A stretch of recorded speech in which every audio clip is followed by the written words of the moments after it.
nung panahon ng Panginoon sa Kristo ng aral, hindi ko na binagsulat niya kung yung mga kaibigan ko na lang. Sa Lucas chapter 5, verse 11 to 15, verse 1 to 11, sinabi ng Panginoon, nung nangaral ang Panginoon Jesus sa Bilang Pasigan, napakaraming tao. Kaya sinabi niya, kay Pedro ang may-ari ng bangka, pwede bang makisakay sa inyong bangka? Nakasakay si Kristo at sabi niya kay Pedro, pwede ba iusog mo ng kaunti? Sabi ng iusog, ipalahang ng kaunti ang bangka. Pagkatapos ng mangaral ni Kristo, sinabi naman ni Kristo kay Pedro, ihagis niyo ang iyong labat sa dagat. Ang sagot ni Pedro, Panginoon, magdamag na kami ng isda, hindi kami nakahuli. Negative, di ba? Pupunta ka pa ba sa laot? Di ka na nga nakahuli, magdamag na. Pero sabi ni Pedro, sumpalit dahil sa sinabi mo. Tanda ko lang, dahil sa sinabi mo.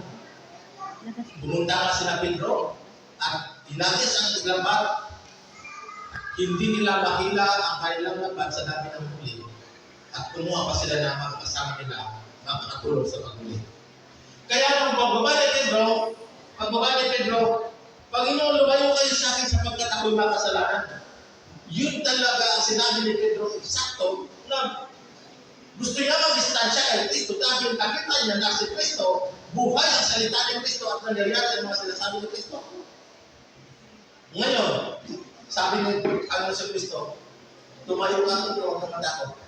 Ngayon gagawin kita palakayan ng ako. At sumunod si Pedro at ang dalawa niya kasama. Iniwan nila ang kanilang kanilang bangka pati muli. Isipin natin, unang utos ng Panginoon kay Pedro, habang sinaginig, iusog ang bangka. Napakadali lamang ng utos ng Panginoon, inusog lang. Pero ang sunod na utos ng Panginoon, parang imposible na. Dahil sabi nga ni Pedro, magdamag na kami na hindi nakahuli. Imposible na yun.